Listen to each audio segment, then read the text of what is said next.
Now, the rest of the story. He spent only 22 years on planet Earth, but it was enough time to do enough good to qualify him for sainthood. He was Prince Václav of Bohemia, a 10th century Christian ruler of a part pagan nation, and the church later made him a saint. Václav was a well-educated young man whose grandmother led him to Christ, and yet, as was his country, so was his house divided. His own mother and brother became leaders in Bohemia's anti-Christian party and violently opposed him. In fact, it was Václav's mother who conspired to have his Christian grandmother murdered.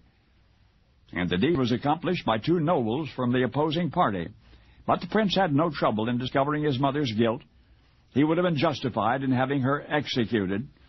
He sent her into exile instead, and even reconciled with her later on. That's how good was the good Prince Václav. Then it was his brother's turn.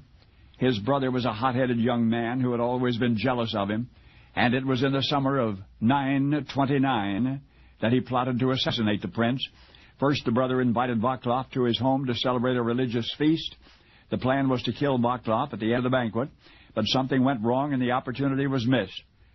The next opportunity was the next day. The morning of September 28th, the prince went to attend Mass at a small church nearby, and it is said that he never missed a day's Mass, not even when fighting wars. His brother confronted him at the chapel door. Václav once again thanked him for his hospitality of the night before. It is recalled that his brother said, quote, "Yesterday I did my best to serve you fittingly, but this must be my service today." And he struck the prince in the head, and his brother's henchmen finished the job. And as he was dying, Václav begged God's forgiveness for his brother. But it was more than martyrdom that one day won Prince Václav his sainthood. For when he was not battling rebel relatives and heathen nobles, he was striving to civilize his native land. His personal industriousness served as a shining example for his subjects.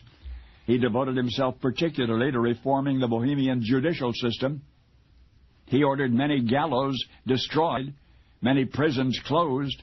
He brought the number of death sentences nationally to an all-time low.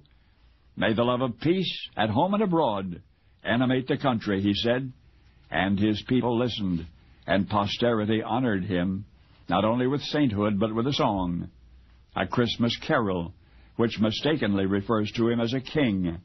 For the good prince, known by homelanders as Václav, was the original good King Wenceslas. And now you know. Oh, one thing more. St. Wenceslas had a hobby, and if you judge by how often he did it, it was his favorite hobby. He beat up peasants.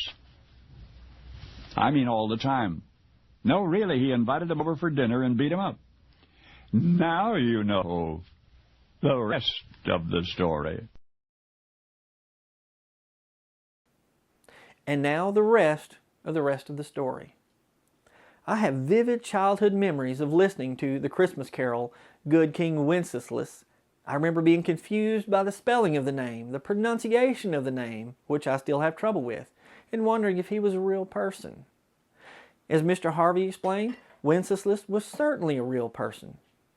Following the death of his father, his mother, Bohemia, the daughter of a pagan chief, was jealous of Wenceslas's grandmother's influence over the young prince. On September 15th, 921, the same year Wenceslas's father died and Wenceslas became a duke, Bohemia arranged to have his grandmother, Ludmilla, strangled to death with her own veil. Bohemia became regent for the 14-year-old Wenceslas and initiated measures against Christians. In about 925, when Wenceslas reached his 18th birthday, he and the remaining Christian nobles rebelled against Bohemia and sent her into exile.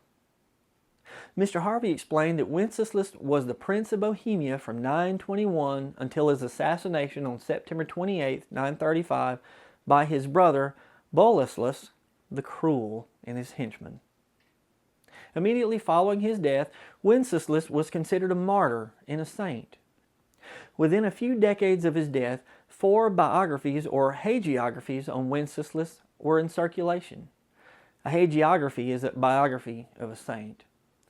In one of those hagiographies, written about 1119, the chronicler wrote, "But his deeds I think you know better than I could tell you, for, as is read in his Passion, no one doubts that, rising every night from his noble bed, with bare feet and only one chamberlain, he went around to God's churches and gave alms generously to widows, orphans, those in prisons and afflicted by every difficulty, so much so that he was considered not a prince, but the father of all the wretched." Although Wenceslas was not a king during his lifetime, Holy Roman Emperor Otto I posthumously conferred on Wenceslas the regal dignity and title, and that is why, in the legend and his song, he is referred to as a king. Legends persist that an army of knights sleeps under a mountain in the Czech Republic. When the Czech people are at their most desperate, the equestrian statue of King Wenceslas in Wenceslas Square in Prague will come to life, and King Wenceslas will awaken the sleeping army. Together they will slay the enemies of the Czech people and restore peace and prosperity to the land. Once the danger has passed, the army will return to its slumber, and King Wenceslas and his horse will return to Wenceslas Square to patiently await the next danger. A hymn which translates into English as St. Wenceslas Choral is one of the oldest known Czech songs. It dates back to the 1100s and is still among the most popular religious songs in the Bohemian lands. In 1918, the song was discussed as a possible choice for the Czechoslovakian national anthem. Wenceslas's feast day, also called Czech Statehood Day, is a public holiday in the Czech Republic. It's celebrated each September 28th, the anniversary of Wenceslas's assassination. But what about the Christmas carol that we're all so fond of? Good King Wenceslas tells the story of Wenceslas going on a journey to give alms to the poor on the Feast of Stephen, the second day of Christmas, December the 26th. On their journey through the harsh winter weather, Wenceslas's page is on the cusp of giving up, which would have meant certain death from exposure to the bitter cold. Good King Wenceslas convinces the page to continue. "Mark my footsteps, good my page, tread thou in them boldly. Thou shalt find the winter's rage, freeze thy blood less coldly." In his master's steps he trod, where the snow lay dented, heat was in the very sod which the saint had printed. The page was able to continue by stepping into good King Wenceslas's footsteps, step by step through the deep snow which saved his life. In 1853, English hymn writers John Mason Neale and Reverend Thomas Helmore translated the lyrics from an earlier Czech poem. They set the lyrics to the melody of a 13th century spring carol called Tempus Adest Floridum, which translate to Easter time is come. In the same year, the song made its first appearance in print in Carols for Christmas Tide. Through the years, Good King Wenceslas has become a Christmas classic. Bing Crosby recorded 2 versions of the carol, one as a solo act and another with Ella Fitzgerald. The Beatles recorded a version of the carol for their 1963 The Beatles Christmas record, which they gave out to members of their fan club. Mannheim Steamroller recorded an electronic synthesizer version of the song. Trans-Siberian Orchestra reworked the carol as well. Countless artists have recorded their own versions of the classic Christmas carol. Do you have a favorite version of Good King Wenceslas? I'm Brad Dison. Thanks for watching. I hope you and your family have a very Merry Christmas. And as Paul Harvey would say, good day. Now here's the U.S. Army Band performing Good King Wenceslas.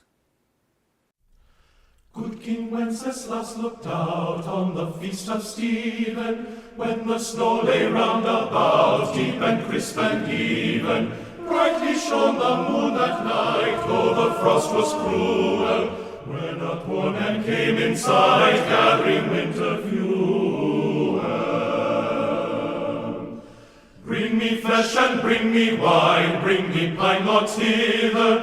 Thou and I shall see him dine when we bear them thither. Page and monarch forth they went together.